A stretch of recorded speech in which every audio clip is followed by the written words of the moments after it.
안녕하십니까. 국내 이슈를 통해 주식에 대한 투자 포인트를 찾아보는 크로스체크. 저는 오현진입니다. 오늘도 준비된 세 가지 기사 내용 살펴보도록 하겠습니다. 먼저 이데일리 기사입니다. 의류주에 대한 얘기인데요. 대형마트에 입점해 있는 의류주들이 사업에 어려움을 겪고 있다고 합니다. 이에 따라서 사업을 접거나 새로운 유통 경로를 찾는 그런 모습들 나타나고 있는데요. 위기에 몰린 대형마트 유통업체 그리고 의류업체에 대한 전망 한번 살펴보도록 하겠습니다. 두 번째 기사 이데일리입니다. 코스피 배당액 올해 26조 원을 조금 넘을 것으로 전망이 되고 있습니다. 올해 순이익이 반토막난 기업이 상당히 많음에도 불구하고 총 배당액은 더 늘어나는 모습들 나타나고 있는데요. 최근 들어서 기업이 배당액을 확대하는 이유에 대해서 한번 살펴보고 향후 전망까지 보도록 하겠습니다.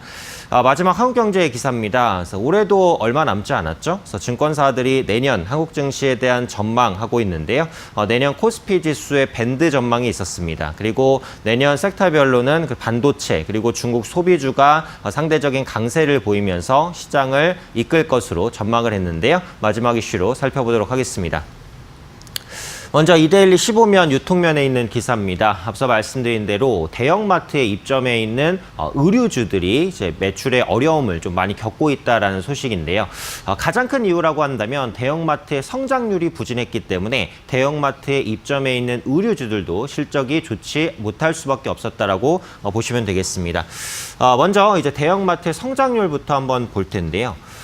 산업통상자원부에 따르면 올해 백화점은 1~2%, 편의점은 4~5%의 견조한 성장세를 유지를 했지만 대형마트는 마이너스 성장세를 보였다는 겁니다. 그래서 실제로 이마트 같은 경우 올해 2분기 창사 이래 첫 적자를 기록을 했고요. 3분기 영업이익은 전년 대비 40%나 하락했습니다. 그래서 롯데마트 역시도 올해 3분기 매출이 전년 대비 2.6% 줄었고요.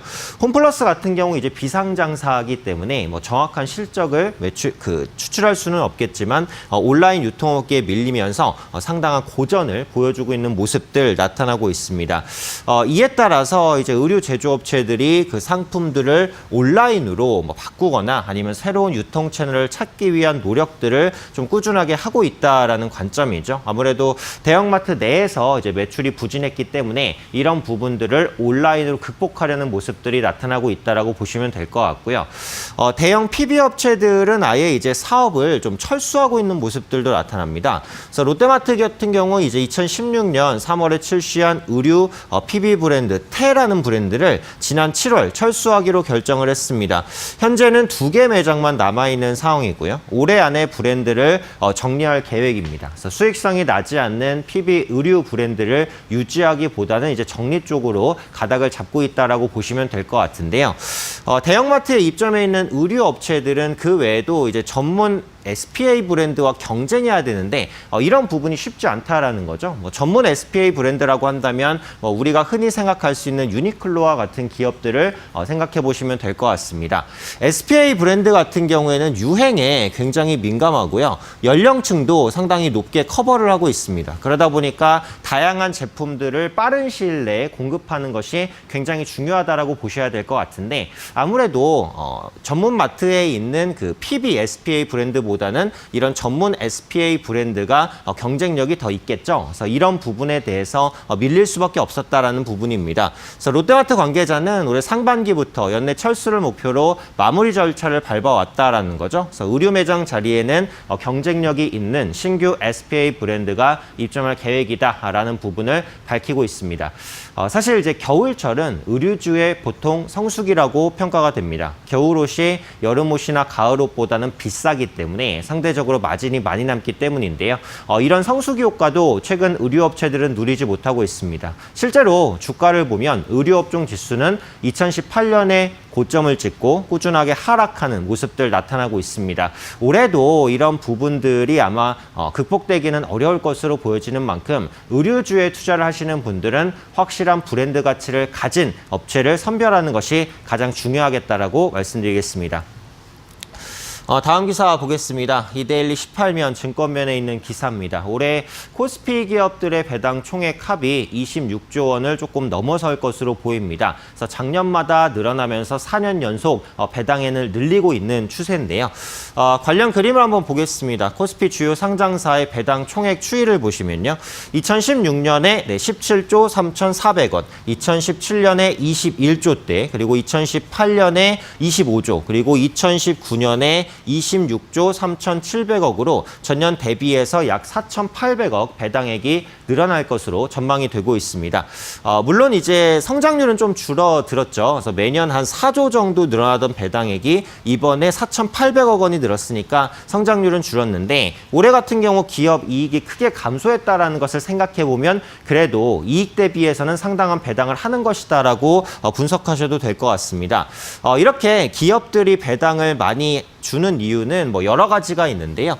첫 번째로는 국내 증시가 박스권에 갇혀 있기 때문이다라고 볼 수 있습니다. 그러니까 예전에는 투자자분들께서 사실 배당 수익에 그렇게 크게 관심이 없었어요. 왜냐하면 지수가 상승 추세에 있으면 주식을 샀을 때 그 주식으로 충분히 시세 차익을 누릴 수 있다 보니까 뭐 1년에 한 번 받는 배당 안 받아도 그만이다라고 생각했습니다. 하지만 코스피 지수가 약 7, 8년 정도 장기 박스권에 갇히다 보니까 시세 차익을 누리기가 어렵게 됐죠. 그래서 그런 부분들을 배당으로라도 받자라는 주주의 요구가 커졌고 이런 부분에 대한 요구를 기업이 외면할 수 없었죠. 그래서 이런 부분들이 배당 확대의 주요한 이유가 됐다라는 부분이고요. 두 번째는 이제 정부의 정책적인 변화도 있다라고 보시면 되겠습니다. 그러니까 기업들이 그 경기 둔화로 투자를 하지 않고 사내 유보금을 계속해서 쌓아놨어요. 그러니까 그러다 보니까 정부가 유보금을 쌓아놓지만 말고 배당으로 주주에게 환원해주라라는 압박이 있었죠. 그래서 이런 부분들을 기업이 받아들이면서 이제 배당이 늘어났다라고 볼 수 있겠고요. 마지막으로 세 번째는 그 스튜어드십 코드입니다. 그러니까 스튜어드십 코드라는 것은 그 기관 투자자의 적극적인 의결권 행사라고 보시면 되겠어요. 그래서 국민연금이 이 스튜어드십 코드를 가장 적극적으로 시행을 하고 있는데 기관 투자자가 의결권을 행사할 때는 당연히 주주에게 이익이 되는 방향으로 행사를 합니다. 그러면 이제 경영을 투명하게 해라, 배당을 확대해라 이런 요구가 늘어날 수밖에 없겠죠. 그래서 이런 요구들을 상장 기업들이 이제 받아들이면서 배당이 증가하는 추세가 진행되고 있고 앞으로도 이런 추세는 계속해서 이어질 가능성이 높다라고 보실 수 있을 것 같습니다. 그래서 실제로 그 2017년 사업연도 배당 총액은 17조 3,400억, 2017년은 21조 이제 5,100억으로 배당 총액 증가율이 약 20%를 좀 꾸준하게 유지하는 모습 나타났습니다. 다만 이제 올해 같은 경우 1.9% 그 배당이 늘어나는 률이 약간 줄어들었다라고 보시면 될 것 같은데 그래도 올해 순이익이 작년 대비 반토막 수준이라는 점을 고려하면 배당 성향은 앞으로도 계속해서 높아지는 추세로 갈 가능성이 높다라고 보고 있습니다. 그럼 이제 어떤 회사가 구체적으로 배당을 많이 하는지를 한번 볼 텐데요. 지금 기사에서 주목하고 있는 기업은 그 효성그룹입니다. 그래서 효성그룹은 지주회사 효성과 효성 TNC, 효성중공업, 효성화학, 효성첨단 소재의 자회사로 인적 분할하면서 지주회사 체제로 개편을 했는데요. 그러면서 배당액을 크게 늘릴 것으로 전망이 됩니다. 효성첨단 소재 같은 경우 작년에 재상장 후에 처음으로 주당 2,500원을 배당을 했고요.